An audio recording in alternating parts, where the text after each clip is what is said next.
Okay, thank you, Chair. So I'll now begin by going through the sudeiren. So Alec Allison. Carol, it's Councillor Graham Campbell here. Yeah. Parts of southern Clydesdale have regressed back to the 18th century and have no power. So Yep. Alec, Alison and Eric Holford have sent me a WhatsApp message saying they have no electricity at the moment, so there's no way, and they haven't, it only happened about 1 p.m, so they've not been able to find substitutes at this late stage. So their apologies. That's fine. I think Councillor Holford has managed to join using his iPad with the charge that is in it at present. Okay. So we have John Anderson. Here.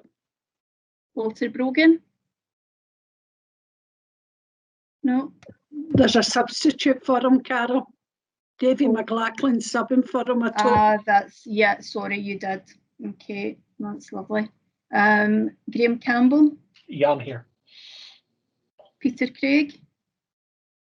Present. Maureen Devlin. I'm here. Isabel Dorman. Here. Joe Fagan. Here. Grant Ferguson. Here. Thank you. Jerry Gray. No. Ian Harrow. No. Eric Holford. For the moment. Thank you. Graham Horn. Yeah. Eileen Logan. Yes. Joe Lowe. No. Monique McAdams. I'm here. Yeah. Catherine McClyman. Here. Hugh MacDonald. Here. Mark McGeever. I'm here. Jim McGuigan. Here. Gladys Miller. Here. Thank you. Maura Zach. No. John Ross. No. Colette Stevenson. Here. Thank you. Jim Wardhaw. No. Jared Wark. Yeah, here. Okay, and Councillor McLaughlin substituting for Councillor Brogan.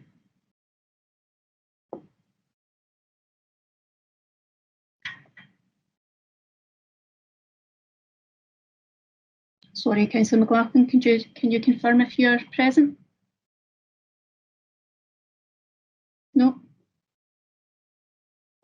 Okay, do you have any other councillors who I haven't mentioned?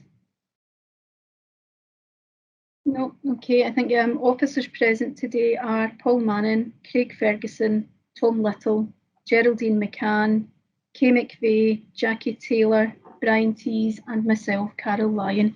I'll hand back over to yourself, Chair. Thanks very much, Carol. Do we have any declarations of interest?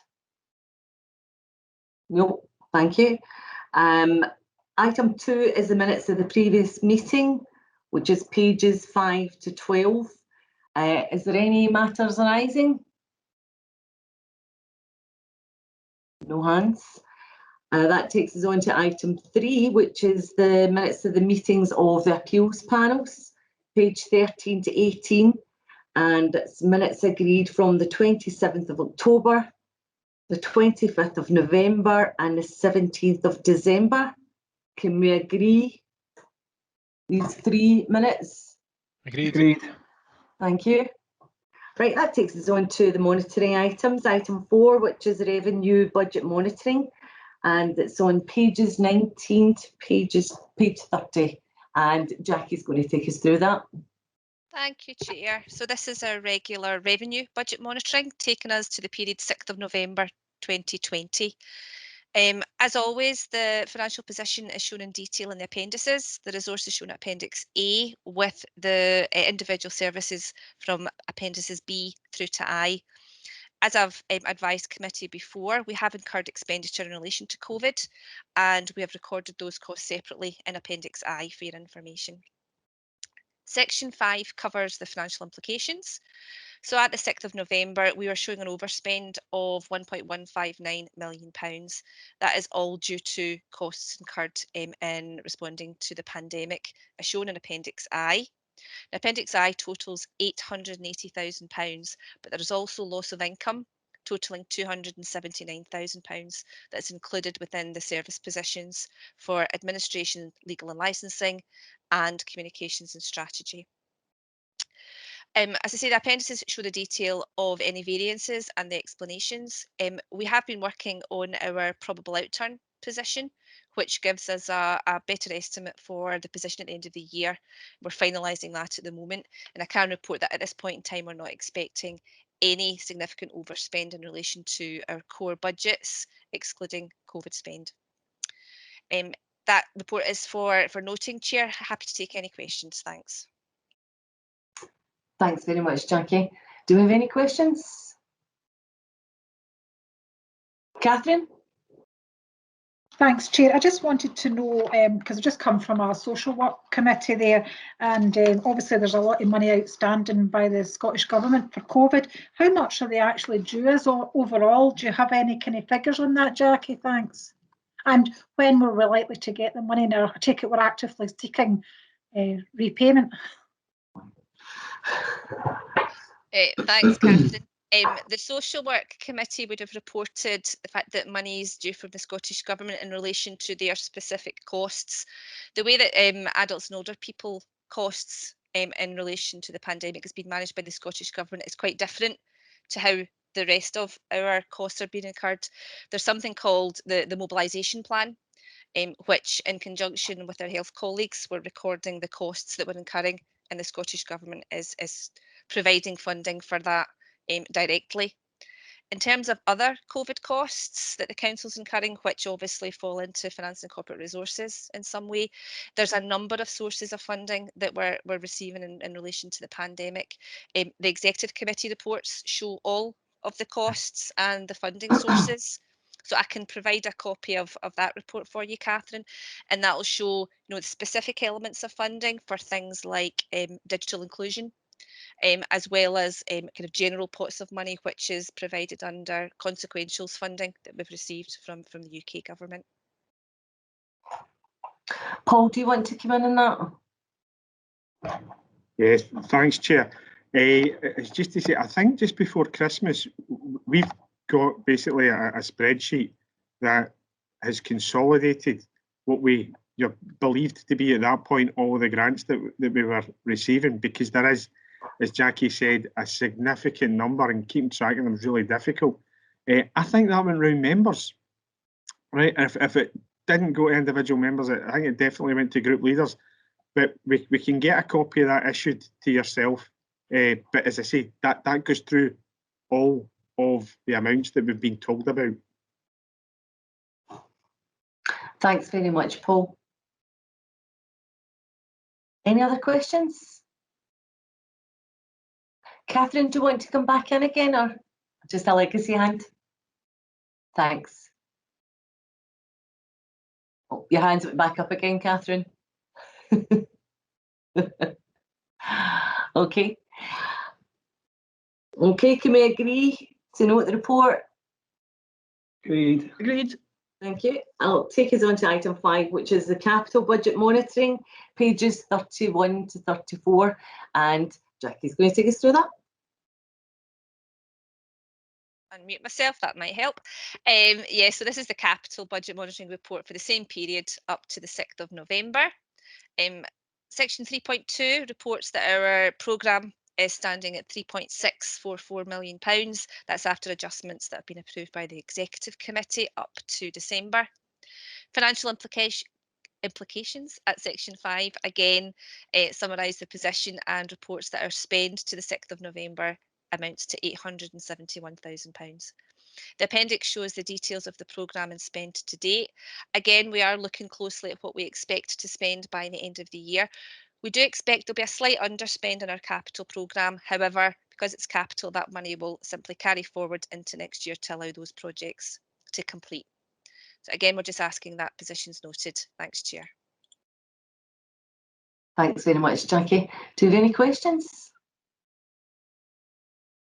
Can we agree to note the report? Agreed. Agreed.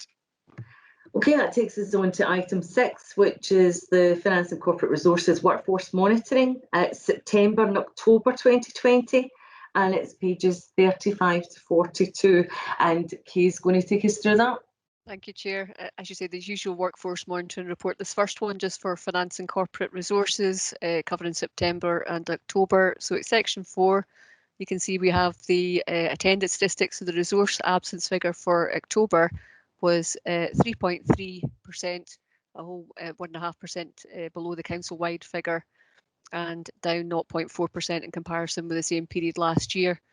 And based on that, we're projecting an annual average for the resource of 3.2% or 5.9 days.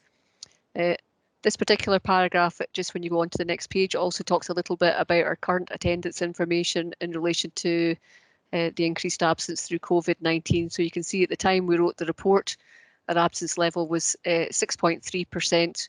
1.7% of that relating directly to COVID-19 in terms of sickness and special leave. That's come down very marginally this week, and this week we're sitting about 6%. As you can see at 4.2, occupational health referrals are down over that period as well, 33 over that particular period. And other than that, the employment information in the report is pretty straightforward and is for noting. Thank you, Chair. Thanks very much, Kay. Are there any questions? Can we agree the report? Agreed. Agreed. Thank you.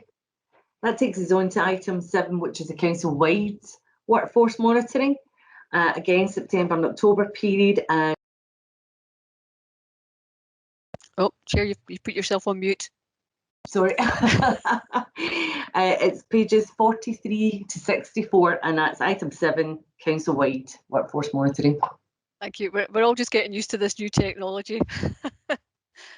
Okay, so same report, but this time council-wide, so a little bit more information in it. And at section 4 in the report, you can see the council's absence rate for October, 4.8%, up very slightly in comparison with October last year, giving us a projected rate of 4.4% or 8.1 days. In terms of the reasons for absence, then in previous times you'd have heard me say the main reasons for absence on a council-wide monitoring report would be psychological and musculoskeletal. But as you can see, in comparison with October last year, the respiratory conditions, as you would expect in the pandemic, are the area that have increased most over the period. We are also in this report beginning to see an increase in psychological conditions, and this is the bit I've been talking about over the past 6 months or so. We've anticipated that as the pandemic has gone on, that we'll begin to see some of the psychological impact, and you'll see that in this report. And that was really from August onwards. So I think if I was to put the layman's term in it, we were all holding on for summer last year, and then it was a disappointment to come back into another wave. And I think that along with the long-term nature of the pandemic is beginning to give us some difficulties. So in terms of occupational health at section 5, you can see a lot of our occupational health activity is down, with the notable exception of the employees who are referred to the employee support officer. So they've seen an increase in terms of the number of referrals from the workforce due to psychological absence.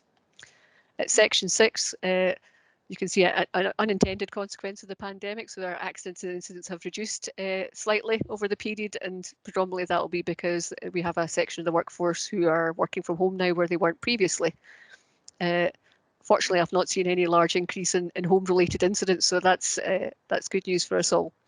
In terms of other activity in the report, probably of note is the, again, reducing figure around about labour turnover. So we're projecting 2.4% for the year, really because in terms of the economic environment, we're not seeing the workforce moving off into other roles.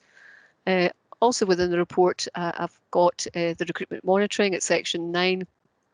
So we are still recruiting, and in fact we've had some significant recruitment over the year for some of the temporary roles to support some areas that are affected by COVID. So we've had over 2,200 applications over the period. 122 of those were from disabled candidates, with 52 being shortlisted for interview and 8 being appointed. And in terms of Black and ethnic minority candidates, we had 69 over that period, 20 being shortlisted for interview and 8 being appointed. And you can also see at that section, we're beginning to report through the veterans who received a guaranteed interview as well. I know we had 2 veterans who met the criteria for a guaranteed interview in the period, but neither on this occasion were appointed.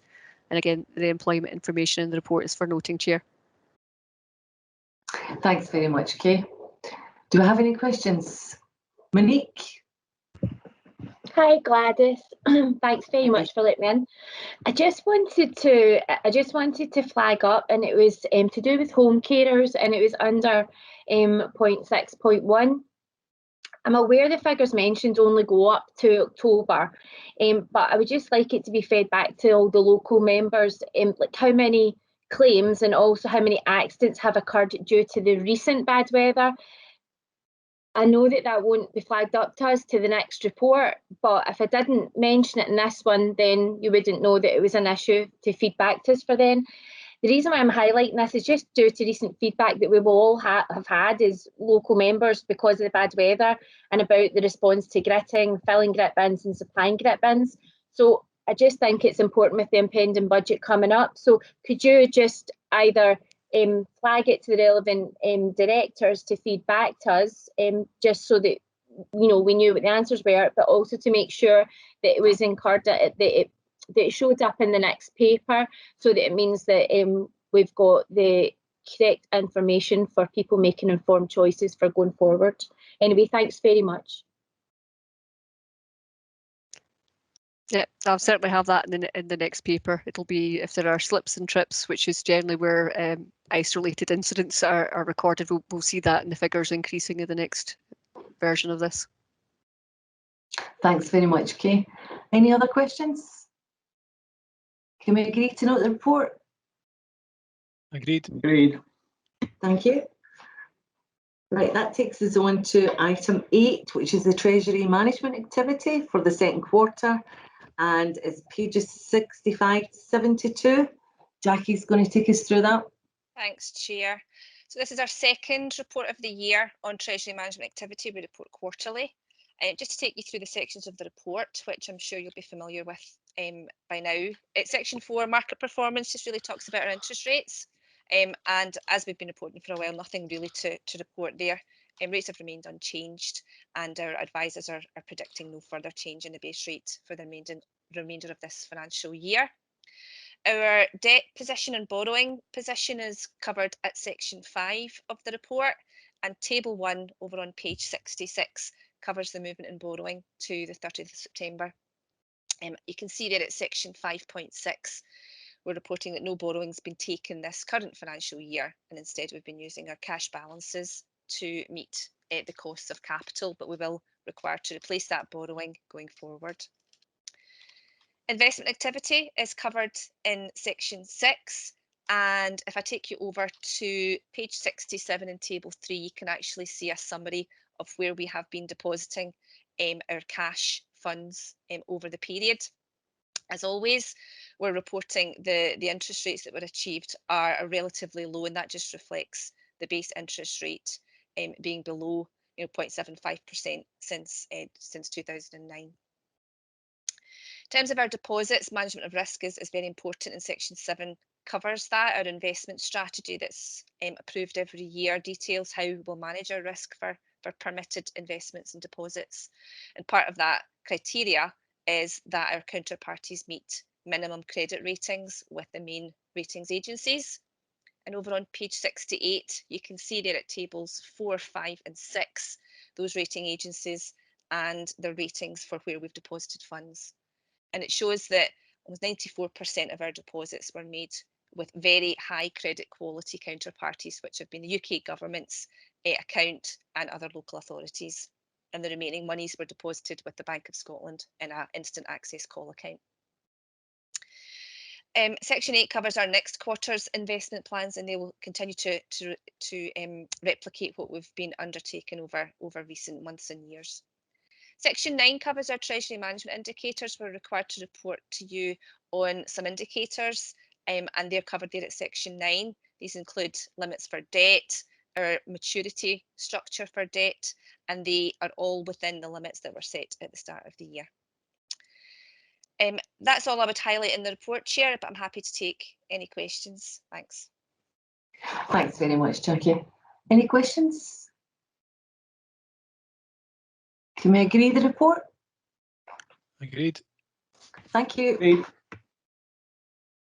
Okay, that takes us on to item 9, which is our item for decision. The revenue collection and approval for write-offs. That's pages 73 to 78, and Craig's going to take us through this one. Thank you, Chair. The purpose of the report is to advise committee of the collection performance to the end of November, to advise the latest position in respect to the business rates incentivisation scheme, and also to approval for write-offs. Section 5 of the report provides information in respect of the current year collection performance, with the first table in Appendix 1 providing a breakdown over the various income streams. In respect of council tax, we can report that's currently ahead of the revised target by 0.22%. Non-domestic rates ahead by 0.1%, and sundry debt ahead by 7.5%. Section 6 of the report provides information in respect of the arrears collection performance, and the second table of Appendix 1 again provides more detail. The position in respect of council tax confirms we're currently ahead, marginally by 2.2%. In respect of non-domestic rates, we're behind by 6.1%, and for sundry debt, we're behind by 1.3%. Section 7 confirms the latest position in respect of the business rates incentivisation scheme, and essentially as things stand just now, we've yet to receive notification of a new target for this year from the Scottish Government. Section 8 of the report confirms proposals for write-offs across the various income streams, including council tax, non-domestic rates and sundry debt. And if I can refer committee back to the recommendations in section 2, the collection performance is noted, the current position in respect of BRIS is noted, and the write-offs as listed, bullet point 3, are approved. Thank you, Chair. Thanks very much, Craig. Do you have any questions? I'll approve the report, colleagues. Agreed. Agreed. Thanks very much. Colleagues, our items 10 to 15 are for noting. So if you're happy, we'll just take them collectively unless there's any questions, any queries on any of the reports.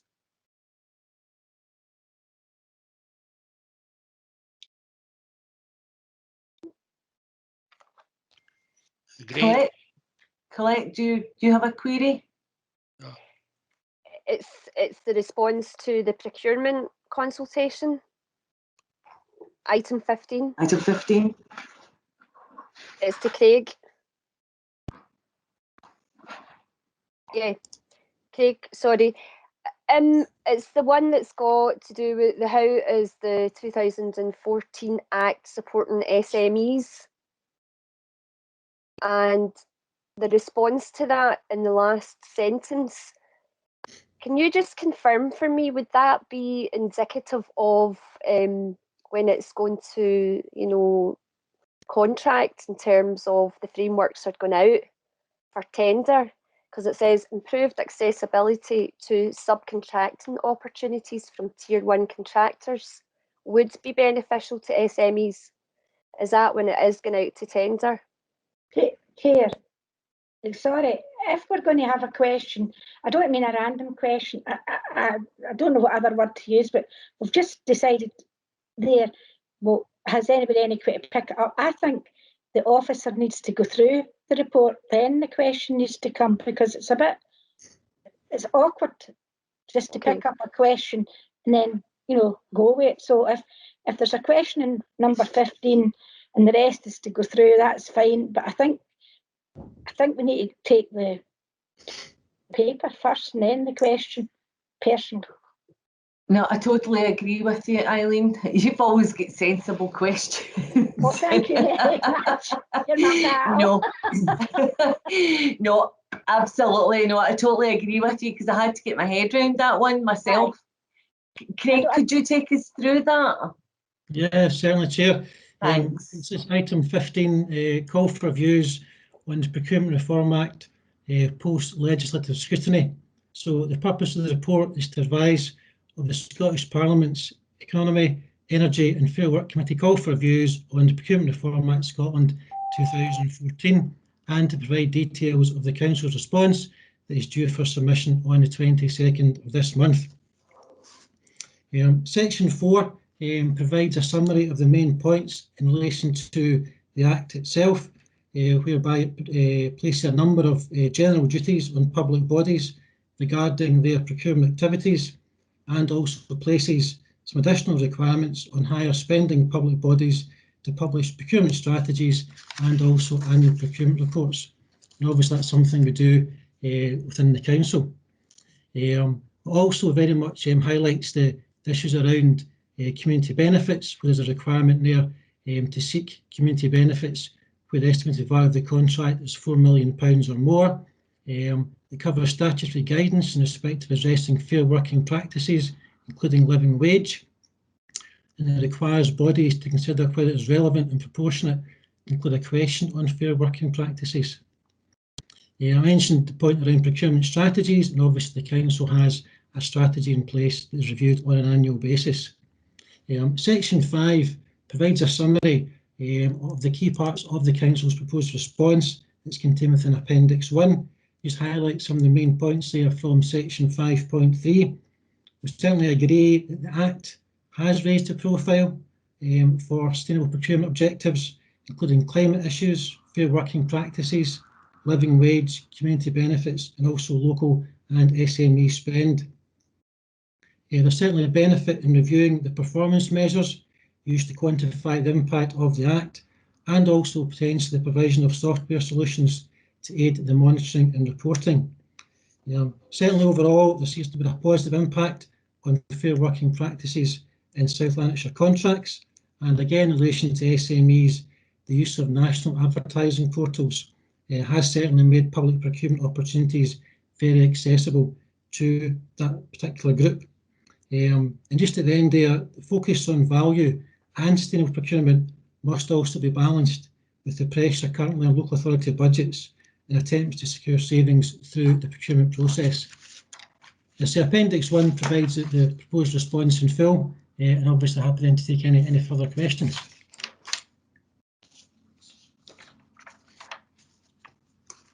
Colette, do you want to explain what section your query is on now? Because that'll make it a wee bit clearer for me.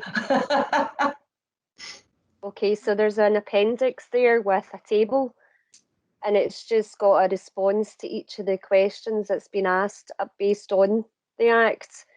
So if you go to the one, I don't know what number it is because it's not numbered, but it's in response to how the Act supporting the SMEs and local supply chains. And our response, I'm just really asking a question to Craig about the last sentence on that, with a possible comment that we could maybe add, if that's possible. Yeah, certainly. I mean, in relation to subcontracting opportunities, that's something obviously that the Tier 1 suppliers have within their gifts. What we can certainly do is look at the valuation criteria we apply to regulated contracts to kind of further incentivise their use by Tier 1 contractors. Obviously, for many Tier 1 contractors, it remains a commercial decision as regards the extent to which they choose to subcontract, but clearly there's benefits within the SME group if they are further taken on through Tier 1 contracts. So happy to put in some wording to that effect, Councillor. Yeah, it's really just, I'd be keen to see something along the lines of some sort of legal clause or a clause in place within the sort of frameworks that are going forward, where the Tier 1 contractors actually ensure there's some sort of supply chain visibility there, so that we are seeing who they are using in terms of subcontractors, because that's not something that's actually in place at the moment. So I feel quite strongly about it, and I would like to see that in there as part of the feedback on that. Yeah, certainly historically we have made attempts to get more information from some Tier 1 contractors in relation to the use of SMEs, and obviously for commercial reasons some are are quite reluctant to provide that information. So it is very much about just incentivising potential bidders through the contractual process, very much mindful of any legal restraints that may well be there, courtesy of the existing regulations. Yeah, I mean, I think the key thing for me, Craig, is as well, and for just to let the committee know as well, is that it's really just about seeing what local suppliers we're actually using, and I think it's really important as well, given that we're in a pandemic and the impact that it has, and also, you know, we're trying to promote local businesses as well. So yeah, I'd be really keen to see that, you know, sort of stronger wording in there anyway. Thanks very much. Thanks for that, Thank you. Craig. Alex, do you have a question? Well, more a statement really. It's really just to concur a lot with what Colette was saying. I think we're needing to beef up the area regarding local suppliers and how we can make the systems far more accessible to them. I mean, it benefits everyone if we can make use of those. And the fact that they're mentioned there is good, but I think we need a much stronger statement as to how we are going to improve the accessibility and improve the amount of procurement that is done through these local businesses. I would also like to see how we what we consider a local business as well, because there's a big difference from a national company with an outlet anywhere in South Lanarkshire to what I would term a local business, one that is centred in well, Clydesdale preferably, but I'll let you off with South Lanarkshire. And I think it could greatly improve the access to local businesses if we could get things like that added into the overall legislation, if you like. Thanks, Glenys. Thanks very much, Alex. I think it was Joe next. Yeah, thanks, Chair, and I think probably thanks to Colette for raising this as well. I think broadly that this is a good submission that kind of sums up the issues, and it is the purpose here is of course post legislative scrutiny, and I think it is quite fair to say that a lot of the changes we hoped would kind of come into play when that act was passed haven't really materialised on the ground. And this one about the visibility of local suppliers is really one of the sort of key issues. So I think what I don't have any issue with what Colette's proposing. There is I suppose a question which comes from that table. I think it's the point after the one that was raised there. There is a question. And this sums up really the key part of where I think we're falling down. And I say we, I don't mean the council specifically. I mean the country as a whole. But the key part of where we are falling down, the question is asked here: have SMEs gained an increased share of public procurement contracts as a result of the 2014 Act, which was one of our principal ambitions at the time? And the response here that I'm wondering if someone can expand on is that Scottish Procurement's annual report for 2019 reported that spend with SMEs across all public procurement bodies was broadly static. And this has also been the case in South Lanarkshire Council. But it then goes on to say, although expenditure with local enterprises and local SMEs have both increased. So I'm just wondering if you could explain what you mean by that. I take it that means that overall we're procuring more, but the overall complexion of the procurement hasn't really changed. And if that's the case, I do think we have to get into these supply chain issues. I think we have to challenge some of the economic orthodoxy that's out there, and have a much more active and interventionist and proactive and belligerent approach to procurement, bluntly. And I also think we have to look at this fundamental problem. How do we crack this fundamental problem that big contractors can come in and win the contract, win the contract easily against local suppliers, but they end up subcontracting and creaming off the best bits of the contract and make it harder and harder for local businesses really to thrive. So I think we've identified exactly the right issue. This is exactly the right issue that the Scottish Parliament has to address in post-legislative scrutiny. I'm just wondering if my understanding of that particular answer is correct. And if so, I think that would suggest that the issues Colette's raising around visibility have actually got to be addressed. I mean, certainly I can just respond in relation to the position we reported via the Council's annual procurement report for last year. We actually did report an increase in the procure spend with South Lanarkshire SMEs, increasing from 11% in 17-18 to 13% in 18-19, and then that figure levelled out in 19-20 to again would be 13%. I think maybe I can have an overall comment in respect of engagement with SMEs and further promotion of opportunities. I think we'll see a renewed focus on that through development of a community wealth building strategy, but very much the idea of local spend is a kind of key focus. Thanks very much, Craig. I think it was Eileen next. I'll try to keep a note of them by pen and paper. Joe asked the sort of questions I was going to ask. Thanks, Chair, and I sort of got an overall answer, so I'm fine, thank you. Thanks. Monique, you're next.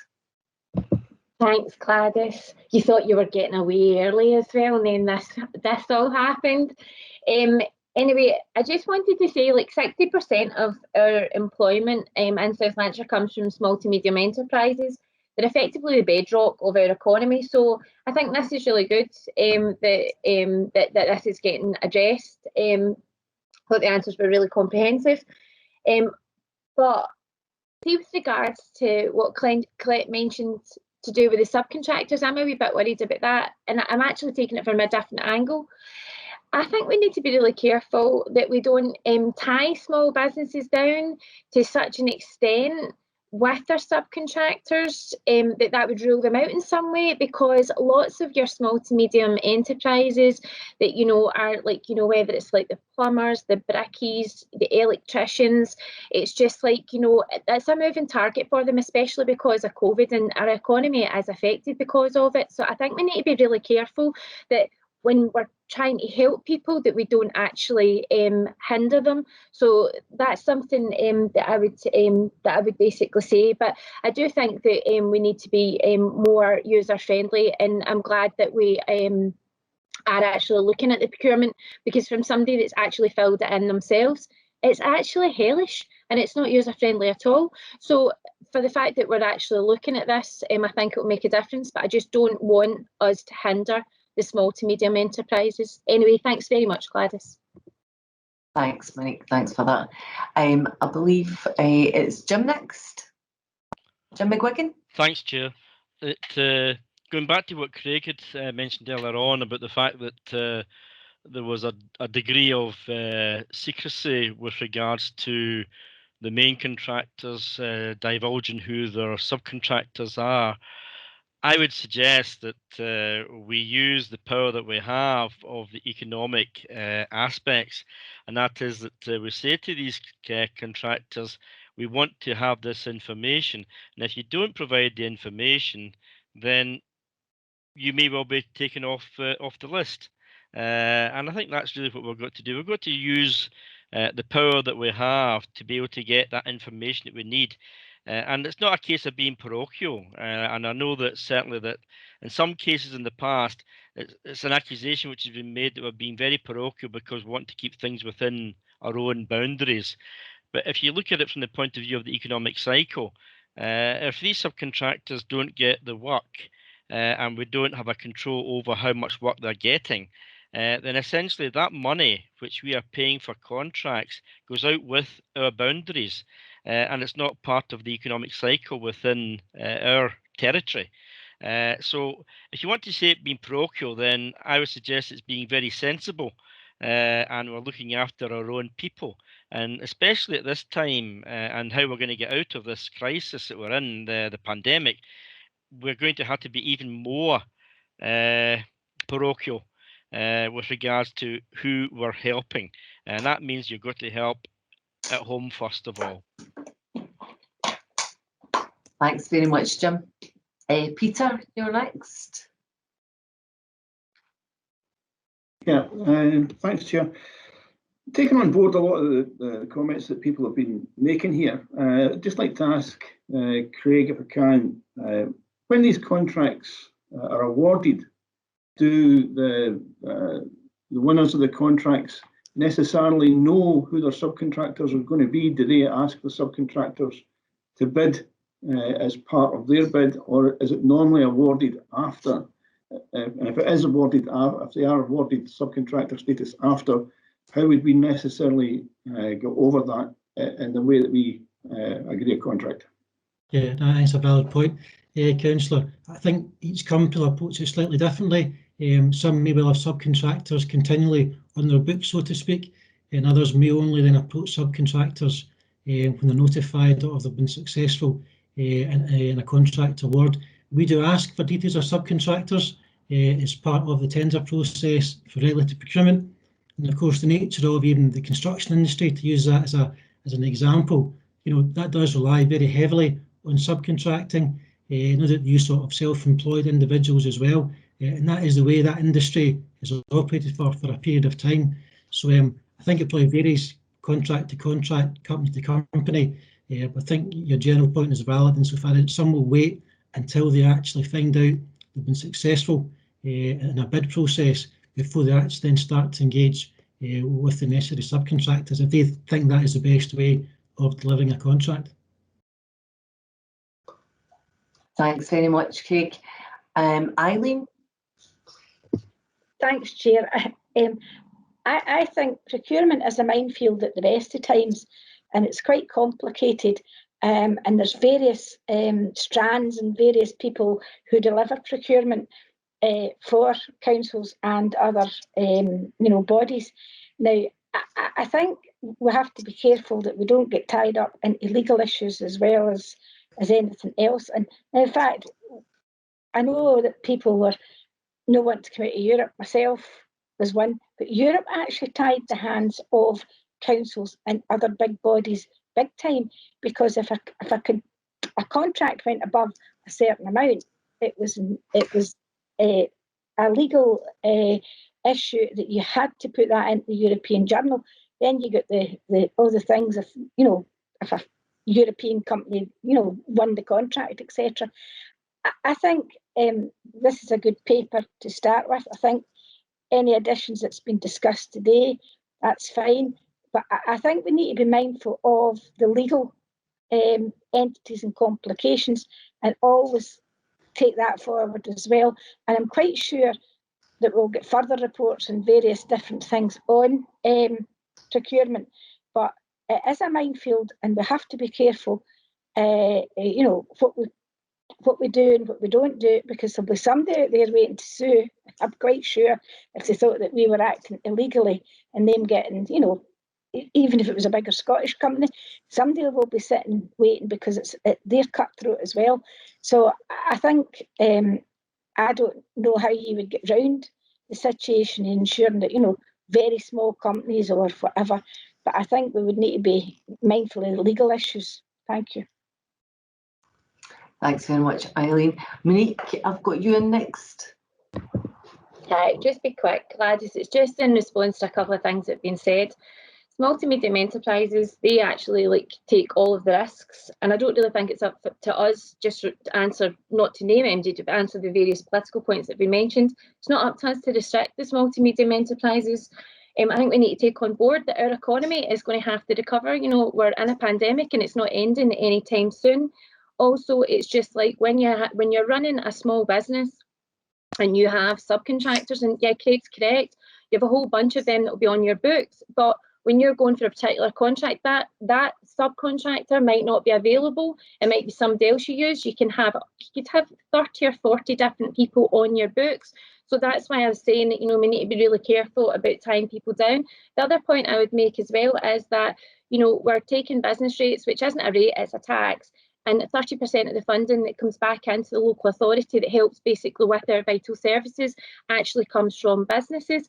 We need to be helping businesses, not hindering them. And with regards to not being parochial, we've just recently put out the elevator contract instead of Business Gateway. That's Aberdeen. That's not even Lanarkshire.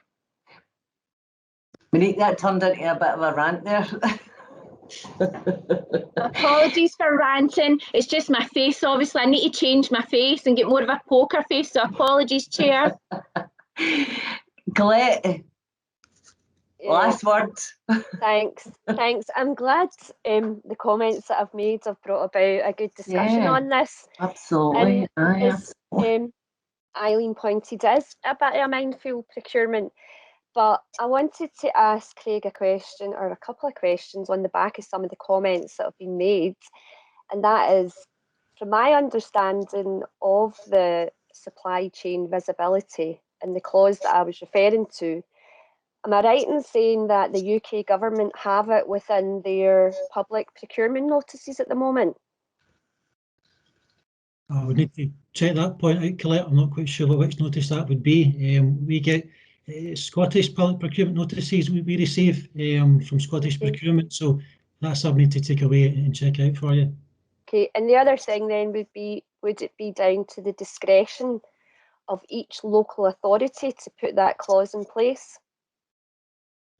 Well, certainly authorities have got some level of flexibility in relation to how they construct contracts and level of information that they seek to get from the bid process. As I mentioned earlier, to some extent it's also about incentivising providers around certain areas of the contract, whether that be community benefits or fair working practice, for example. So yeah, it's something obviously we'll look at again in relation to community wealth building. As I mentioned earlier, it gives us the opportunity for a renewed focus, but a key point as well is also around the capacity and capability of local markets to actually provide what council services need. And that's where the procurement working with economic development going forward very much comes into its own here. Yeah, and just on my last point, I think really, I mean, the tier 1 contractors could come back and say, right, if you're going to put that clause in, it means we've got to put in more information, therefore we're going to have to increase our price. But I suppose we could use supplier development programme as a facilitator on that in terms of, you know, how we take that forward. So it was just a point I wanted to make on that, especially given that we're the host authority to SDP as well. Yeah, I'd certainly acknowledge SDP have got a key role to play going forward here. Obviously, they support a lot of local businesses, particularly around the need for electronic tendering. You know, that's something that is going to be here to stay in terms of how the companies bid for public sector contracts. And in terms of that education and support role, is one that we've found to be very important and quite rewarding from a supplier perspective. But also requires suppliers to engage with us as well in respect of the procurement processes that we're required to operate. Okay, thanks, Craig. Thanks, Chair. Craig, thanks very much. Colleagues, thanks. That was a great discussion. Thanks for that. And Eric, I'm so pleased that your charge lasted throughout committee. I don't have any other business. So everybody take care. Look after yourself, stay well, and thanks very much. Thank you. Bye.